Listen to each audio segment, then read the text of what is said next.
I spent the day today in Yad Vashem from the very beginning, from the very first we entered, and I just immediately was crying. It's so similar, so similar.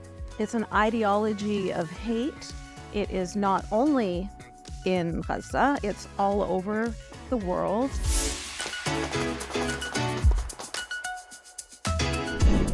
Hi, and welcome back to another episode of The Quad. I'm here in the studio today with Ashira Solomon, my fabulous co-host, and she is also, as you well know, an activist, political commentator. I'm Vivian Bercovici, former Canadian ambassador to Israel, and also writer about town with the website stateoftelaviv.com. Check it out. Remotely, we have the magnificent Fleur Hassan-Nahoum. She is in New York, doing a number of engagements and conferences and saving the world. Fleur is the former deputy mayor of Jerusalem, but more importantly, these days, she is special envoy for the foreign ministry, and she's everywhere all the time. Unfortunately, our other co-host, Emily Schrader, who is well known to you as a journalist, political activist, speaker, everything, is on her way to the airport and unable to join us today. So thanks for being with us. It's crazy. It's Tuesday, April, 16th? The days don't really matter anymore here. I want to, just because I know that we're not going to release this for a few days, so I want you, the viewers out there, to really be in our shoes or seats or whatever you want, because it's been an extraordinary period. Saturday night here in Israel was what we thought might be the eve of the apocalypse. And I really don't think I can over-dramatize it. And then, as we know, things worked out sort of okay, depending on your perspective, on Sunday. And then Monday was kind of crazy for a bunch of reasons. And then here we are on Tuesday. I just want to sort of, before we get into all of the big picture strategy and who said and did what and who should say and do what and what we think may happen, because it's all a bit of a dog's breakfast. But I do want to start with this, which is, I think that we're in probably one of the most serious dilemmas that we ever have been in Israel. And this isn't just me, the North American softie, saying it. If you speak to the grizzled old generals and you speak to the people who've been through war after war and who've lived their whole lives here, they say that they've never quite felt this concerned, some say afraid. So there's a lot to get into today, and I thought it would be interesting to start with our personal stories of where we were on Saturday night, what we were thinking, and what our experience was. And so, Fleur, from New York, let's start with you, please. So, in fact, on Saturday night, I was at the airport. I just drove to the airport. I was coming to New York for a number of engagements, as you mentioned. And when I get to the airport, my husband texts me and says, they say they're going to close the airspace. Now, as you know, Vivian and Ashira, we were already 48 hours, they were telling us Iran's going to attack, Iran's going to attack. I thought it was going to happen on Friday night because they know when to pick our holy dates, right? Saturday night, I'm driving to the airport like there's no problem. I get to the airport is packed with people. And I'm checking in, and my husband writes and says, 1 o'clock, they're closing the airspace, 1 a.m. And I said, great, my flight's at 12:30. It's fine. 5 minutes later, I get another text saying, they're saying they're going to close the airspace at 12:30. And at that point, I thought, well, am I going to get on this flight? So everything goes normal. People start to board, and all my friends are writing to me, you're never going to be able to leave. You're never going to leave. And I'm like, well, but my flight is leaving at 12:30. They're saying they're closing the airspace at 12:30. You're not going to leave. I'm sitting on the plane. I've never seen El Al board quicker. I've never seen people make less of a fuss about boarding. You know what it's like in El Al. Than on Saturday night. And at 12:30 on the dot, the plane took off. And I did what I never do. Even when I get complimentary Wi-Fi on the flight, I never take it because it's the only time I actually get to disconnect. But of course, I have my husband and 3 children. I took a child with me. I have my husband and 3 children in Jerusalem in a shelter. and I put on the Wi-Fi, and in fact, half my flight, I watched the whole thing happen from the air and getting reports from my family stuck in our shelter. I can't tell you what feeling it was. I felt like I was there. I was in the skies, and on the other hand, I wasn't. And on the other hand, I almost didn't make it. Crazy, crazy times, and I was so relieved that when I landed. By the time I landed, it seemed like everything was over. It seemed like life went back to normal, which is crazy in itself, by the way. Absolutely. Ashira, where were you? What happened in your life that night? Wow. So Shabbat's out. I turn on my phone. We turn on the news. Iran's going to attack us in 8 hours. I'm like, okay, why is it going to be 8 hours? Ironically, thank God, I had a friend visiting from Tel Aviv because, like you said, Fleur, they had been warning us, Iran's going to attack, Iran's going to attack. So we thought it was going to be Friday. She didn't want to be in Tel Aviv thinking, for sure they're going to attack Tel Aviv, and they attacked Jerusalem. And as you both know, I live next to the president's residency. And I do have a shelter in my building, but you can't use it. There's storage in there. The lights don't work. It's dirty, all the things. So she's like, we need to move now. So we start packing up all our clothes, and we actually went to a neighbor that lives close to Fleur so we could be in their shelter. And so we packed up and rushed over to the other side of Jerusalem and was in the shelter. And then the next morning, we learn everything's okay. Yep. I think this is so interesting because, first of all, I know a few people who were scheduled to be on Fleur's flight who didn't go. At the last minute, they made the decision, no, we're going to stay here. We're going to be with our families. I live in Tel Aviv. And what this is going to give you listeners is a real sense of what it's like to be on the ground. And frankly, the chaos and the, in my view, very poor information and guidance that we received from the Home Front Command. I live in Tel Aviv. I went that night to Hostage Square. There's a weekly rally to support the hostage families and, of course, the hostages from afar. 9 o'clock, there's a message from the Home Front Command basically saying, like, we're going to be attacked. And it was, again, within the next 24 to 48 hours. And keep in mind that this is after 6 months of constant tension and war. And then for the last 2 weeks, this Iran's going to attack. It's not going to attack. It's going to attack directly. It's going to attack. I mean, I feel that we're just kind of fatigued. So we get this Home Front Command directive. It was really actually complicated. There were colors and red lights and green lights and small print. And bottom line is, in the middle of the rally in support of the hostages, everybody leaves and feels guilty, myself included. Like, how can we leave when they're still in Gaza? Go home, turn on the TV. The missiles are going to start arriving in 9 hours. They're going to arrive in 2 hours. Wow, here we are 3 hours after the notice, and we're starting to see kind of, crazy footage of drones and missiles being shot down in the sky on Israeli TV. And it was surreal. And then the next thing we know, we have this scramble of Air Force fighter jets from the U.S., France, Israel, Saudi Arabia, and I'm missing one. Jordan. Thank Crazy. you, Jordan. Jordan. Like crazy. The bottom line is you're sitting in your home, you still have electricity, you still have water, everybody's okay, but there are 350 plus armed drones, ballistic missiles, other missiles coming at you. The outcome was miraculous, and everybody will have their own explanation for that. I was going out of my mind by about 1:30 in the morning, and I took a pill, and I went to sleep. Oh, you did go to sleep? I went to sleep. Oh my God. I know, this is my punchline. Oh. It was like 2 a.m., 1:32. It really knocked me out, and I swear I woke up the next morning at 9:45. Wow, we all needed I that pill. was so disoriented. Like, what how can you... And listeners, viewers, there were no sirens in Tel Aviv, apropos your comment. Yeah. I was thinking of going to friends in Jerusalem. That's what's really crazy, that Right? there were no sirens in Tel Aviv, and all of a sudden, on top of the Temple Mount Al-Aqsa Mosque, it's a fireworks display. pyrotechnics. It's crazy. Crazy. Okay, so I mean, I think that, it gives you a sense of the chaos we were in. This could have been the beginning of the Third World War. Yes, it could have. Simple. If all of these planes, if all of the Allies, I mean, the Allies aren't stupid. They got involved for a reason. Absolutely. Because they knew that if they didn't help us, this was the beginning of the Third World War, and with reason.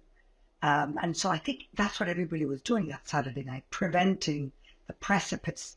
And now, instead of just giving us a moment to take this in, everybody's on us. Don't attack. Don't retaliate. For God's sake, their ability to destroy us has not disappeared. We're not doing anything impulsively here. We're doing everything defensively here. So I don't understand this obsession with us. Everybody's on our side. We take the diplomatic win. Of course, everybody loves us when we're the victims. And now everybody's on top of us. They don't even give us a moment to breathe. Don't do anything. Don't do anything. Yeah. What? Sorry, go ahead, Ashira. Okay. Well, while I don't think war is funny or celebratory, I do see two silver linings. One being that, Jordan, who's been very critical of Israel in regards to Gaza on October 7th, they did close their airspace. They did stop Iranian missiles from hitting Israeli civilians. Two, Saudi Arabia did give the U.S. intel saying Iran does plan to attack. I think these two actions on behalf of Jordan and Saudi Arabia will give confidence to the other Arab nations in the region to, one, go against the Islamic regime, two, to extend Abraham Accords, and three, finally look forward to peace in the Middle East.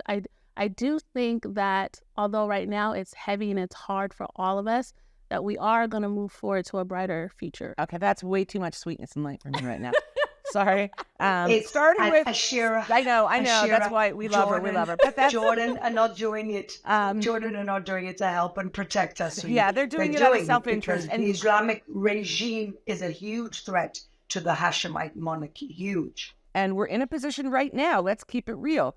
We have an Israeli leadership in whom I think it's safe to say the vast majority of the country does not have tremendous confidence. There is not confidence in their judgment. It is their strong and long-standing belief and promotion of the whole strategy of containment vis-a-vis the Gaza Strip and Hamas that got us into this mess on October 7th. They made another calculation 2 weeks ago today to bomb a building where General Zahidi, one of the top IRGC generals, was meeting with other IRGC officials. It was a structure in Damascus. Some say it was a diplomatic building. Others don't. The point is, a decision was made by the same people who got us into October 7th and who have guided and misguided us since to go in and bomb that. And I was speaking with a military expert in the last few days who said that they were certain that when those leaders, all of our leadership, sat in that room 2 weeks ago and made the decision to go ahead and bomb and get Zahidi, who had been a target for some time, that they miscalculated. Wow. That had they thought... I don't agree. That, hang on, let me just finish and then you can disagree. Had they thought that Iran would respond as it did, they would not have made that strike. I'm just throwing it out as possible. I have no confidence. Maybe that's true. Okay. So, but you disagree? Maybe that's true. Okay, well, that's No, I disagree with a few things. First of all, look, maybe they miscalculated, but remember when the Americans killed Qasem Soleimani, they didn't really respond. Or they did, but it was kind of very symbolic, if I'm not wrong, right? It wasn't like a huge thing. It wasn't this. But I think maybe there's something else going on here. I think that perhaps Israel wants to expose the face of Iran to the world. Enough is enough working through proxies. Show your faces. And I think there's an element of that. I think they wanted directly to pull them into the conflict in order for the world, everybody else to see. And maybe in order for this alliance of the countries of the region, the Sunni moderate nations, to come up and be counted. When you think about it that way, I think it could have been a brilliant move. Now, we can say that it was a brilliant move in hindsight because nobody got hurt. Or one little girl that we're praying for, but nobody really got hurt. If this would have been really bad, then maybe, Vivian, I would be sitting with you, agreeing with you, and having a different conversation. I would just pull back at this point in time and say, when Soleimani was hit a few years ago, we were not embroiled in a 6-month war where we are stuck, where the diplomatic, economic, cost to this country and more broadly is huge, inestimable, and not ending any soon. Well, we're facing a serious blow up at Hezbollah in the north, and it's just not the time to take on anymore, not to mention that even the great, strong, resilient, brave Israeli people have limits. And now we are going to have a conversation with Yasmine Mohammed, fellow Canadian from Vancouver, prominent human rights activist, former Al-Qaeda bride. She comes from a very hardcore Islamist family. She broke away a number of years ago. Her story is fascinating. She is a force of nature, and it's wonderful to have Yasmine with us in the studio. It is such a pleasure to see you, Yasmine. Thank you so much for being here. Thank you so much for having me, Vivian. You live in Vancouver and have an extraordinary background, by any measure. So, Ashira, I thought that we would just ask Yasmine to start off by telling us where she comes from and how she got to where she is today in 30 seconds. I'm kidding. 45. Thank you. I mean, you have this really extreme story, and I think it'll be fascinating for people to hear. Born into an Al-Qaeda family, and here you are today in Jerusalem on a trip with Shiraka to understand the complexity of the Middle East. So take us back, Yasmine. Yeah, so as you say, well, actually, my dad is from Gaza, so I'll go that far back. Whoa. Yeah, my dad's born and raised in Gaza, and my mom's born and raised in Cairo, and they met each other in university when Gaza was under Egyptian rule. And together they moved to San Francisco and then later to Vancouver, Canada, where I was born. And then their marriage fell apart, and so my mom ended up getting remarried to a man who was a extremist. So she was his second wife, which is common for those type of men. I went to Islamic school. Like, my life completely changed when this man entered our life. Ended up having to wear hijab, learn Quran. Music is forbidden. Non-Muslim friends is forbidden. Riding a bike is forbidden. Swimming is forbidden. Everything was forbidden. So when I say my life changed, my life completely changed. How old were you at this point? I was 6. Yeah. Wow. I'm 6 years old. And I kept hoping for the day my mom would snap out of it and life would go back to normal. But unfortunately, she became what I call a born-again Muslim. She jumped right into this. And your dad? Full-on Islamist. No, my dad was never religious. My mom was never religious either. I mean, if I showed you their wedding photos, you'd be shocked. They just look like, this glamorous couple. They had a belly dancer at their wedding. Yeah, drinks were flowing. Neither of them were religious, but my mom took that turn, and my dad didn't. So even though he's from Gaza, I have to, he's not with us anymore, and I have to say that he never had a problem with Israel or Jewish people. He was a peace activist. And so, when what happened on October 7th happened, my initial thoughts went, obviously seeing Shani Luke and feeling devastated because I know what it's like to be a woman who's a victim of this, ideology that hates women. And then I thought of my father and how heartbroken he would be to see his homeland.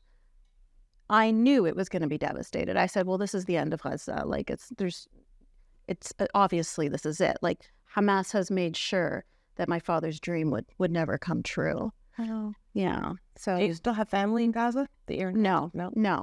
Those who were still there left to Qatar from the beginning, even before Israel retaliated. And so, yeah, nobody is there now. Do you believe that your father's dream will never come true? I do. Yeah. What he had hoped, I think is just not realistic. It's not feasible. It's not. I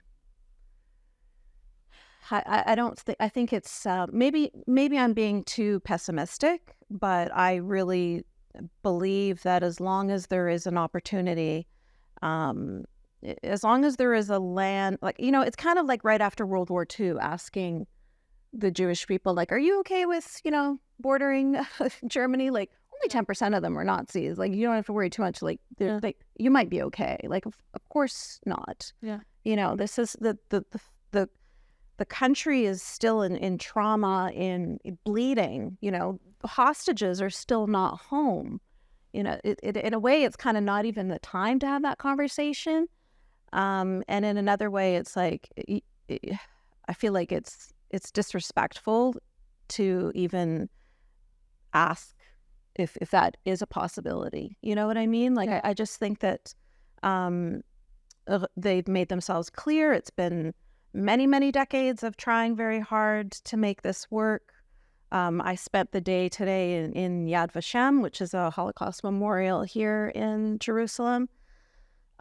And, from the very beginning, from the very first we entered, and I just like immediately was crying. It's so similar, so similar. It is, it's an ideology of hate, and it is not only in Gaza, it's all over the world. And there's a lot of money behind it. There's a lot of support behind it. But why would you even take that risk? Why would you ever take that risk again? Yeah.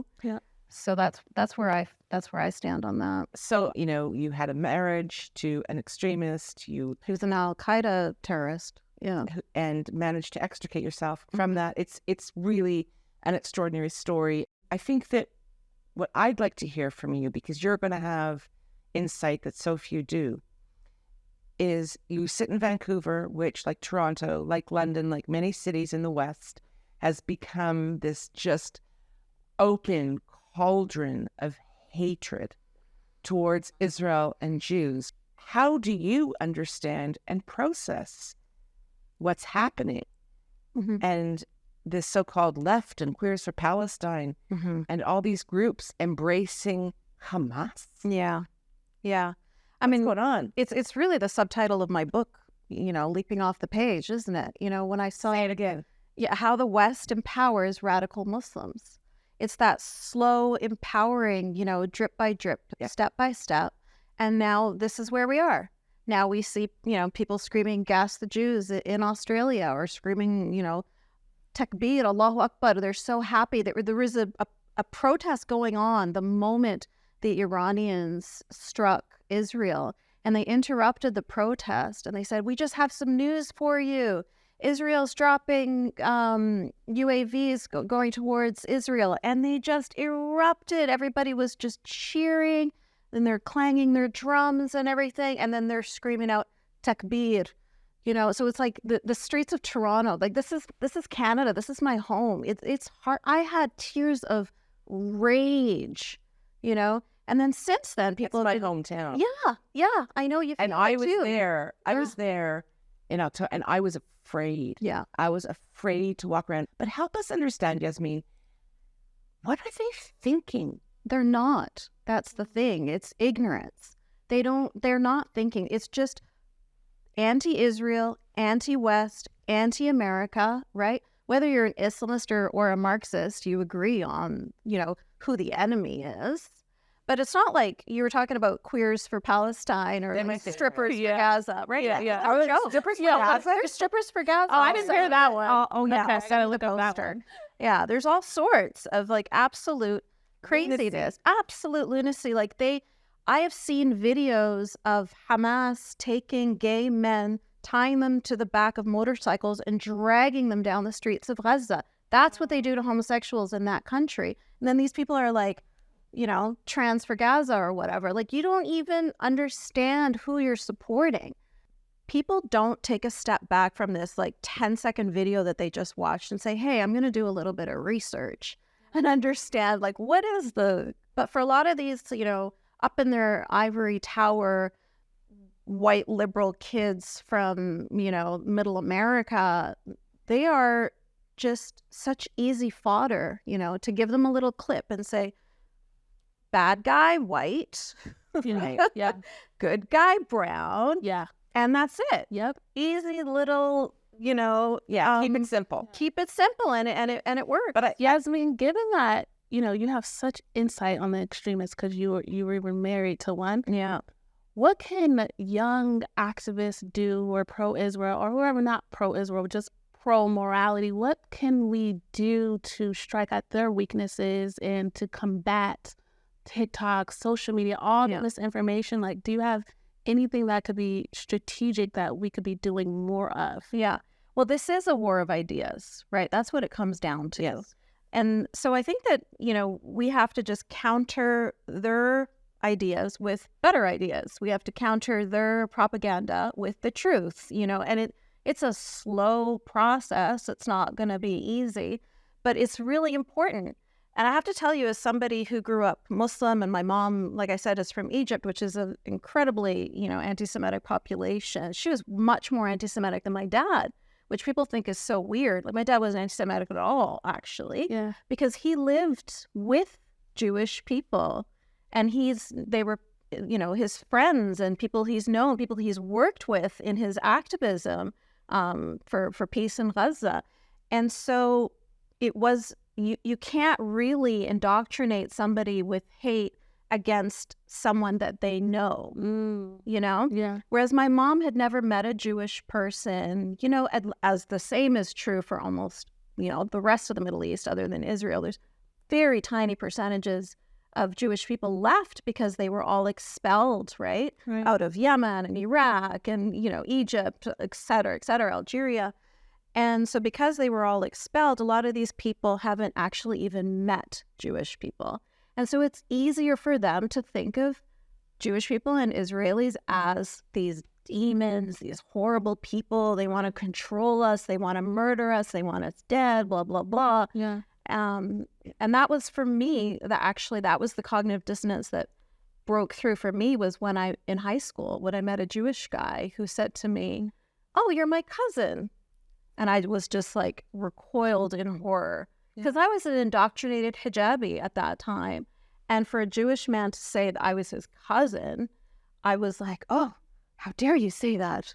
And then I saw his face, and then I felt so ashamed, because he was surprised to see the hate on my face.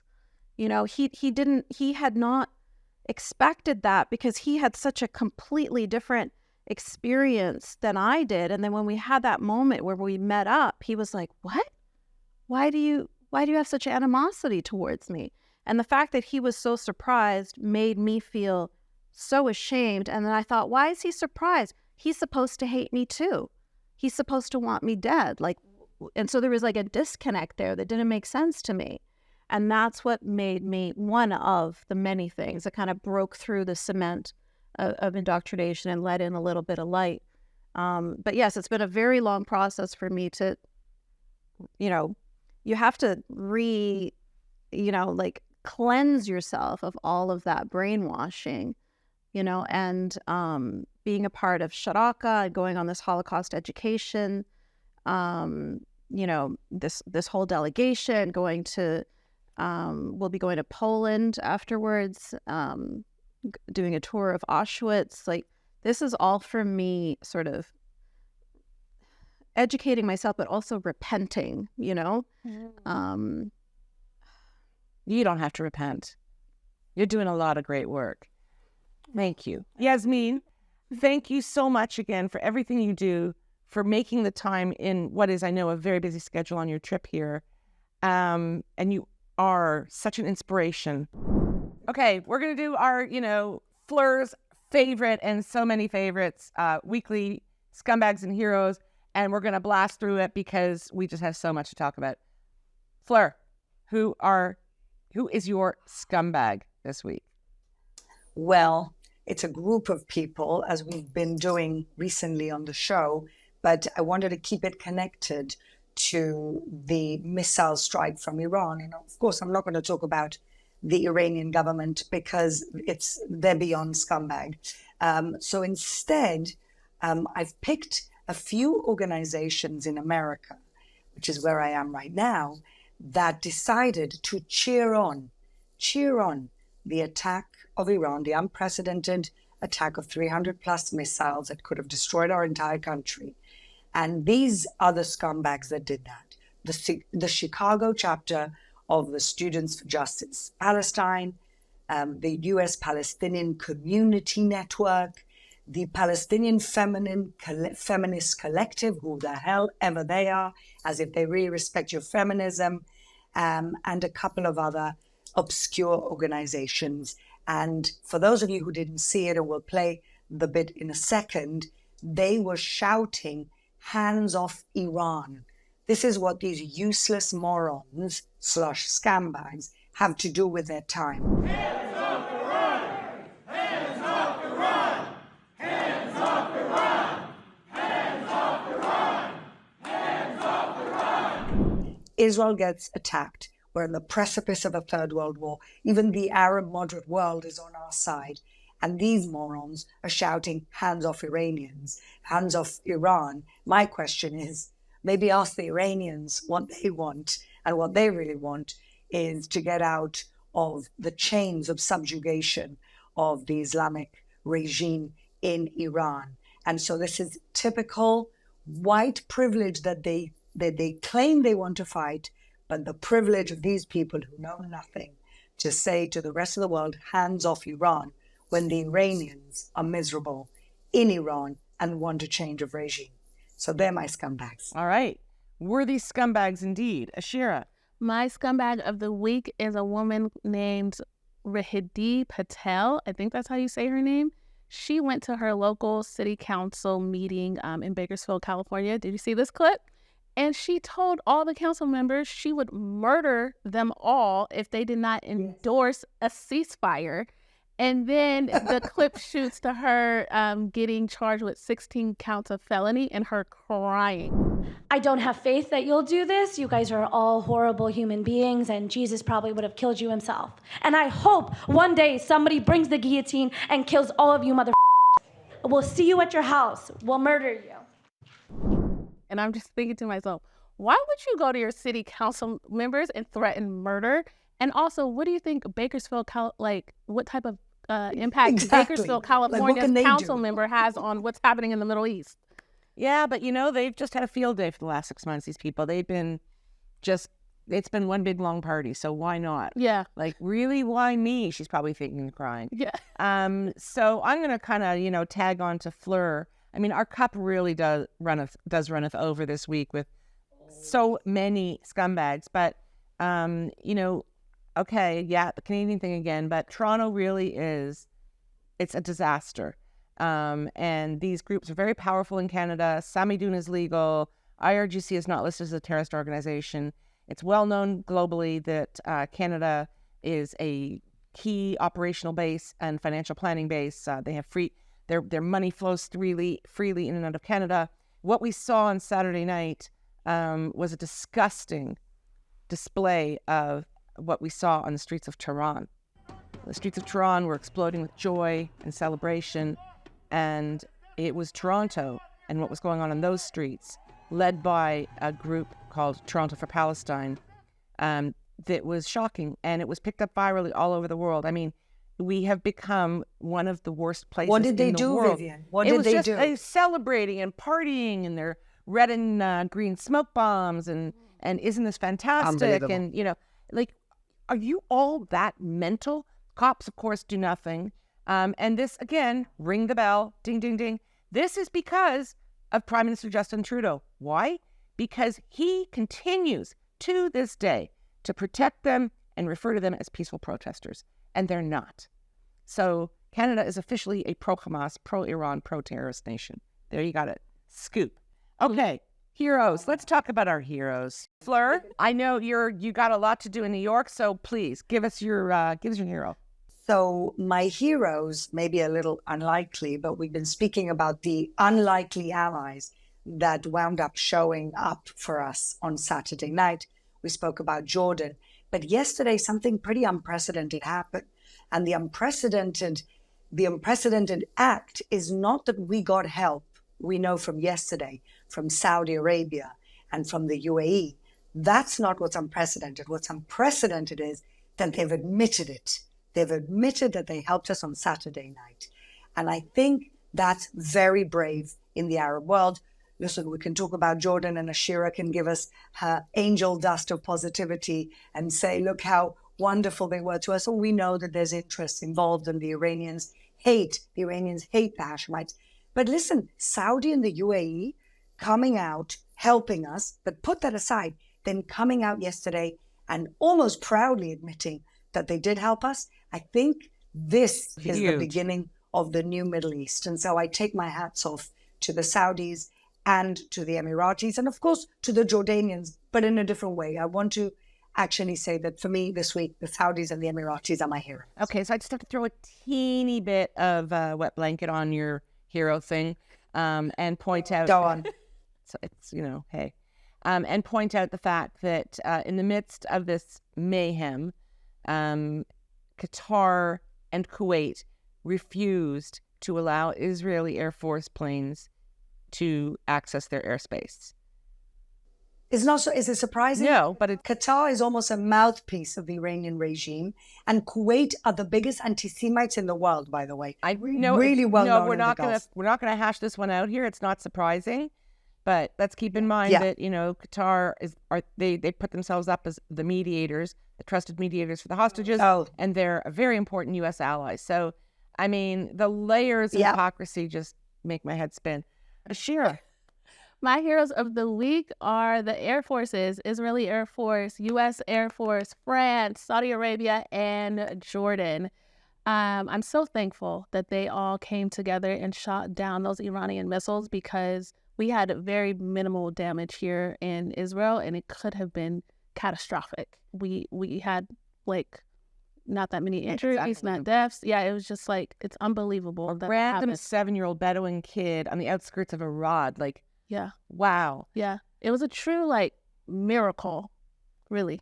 Yeah. Those are my heroes. Okay, so my heroes are the people of Israel, who went through something so beyond traumatic on Saturday night and survived, not because they're resilient, not because they're brilliant, but because they were just lucky this time. We were lucky. We're incredibly grateful to all of the air forces and support that we received from the countries that helped to defend us. But I really went to bed on Saturday night with my pill, but truly not knowing, am I going to wake up? If I'm going to wake up, am I going to be in some kind of destruction, post-apocalypse world? I had a lot of conversations the night before, and I know from speaking to my friends and family that it was a similar experience for many, many people. It was bloody scary, and we're okay for now. So thank you to everybody, to all my heroes in Israel, for just being what you had to be that night and the next morning. Thank you so much for joining us for this episode of The Quad. And we're going to be taking a break for Passover, which I'm sure you understand. I hope you're all going to take some downtime as well. Wishing you a Chag Passover Sameach. And let's just hope that the universe brings home our hostages so that they can be with us to celebrate and mark this most important holiday of freedom. Thanks for tuning in.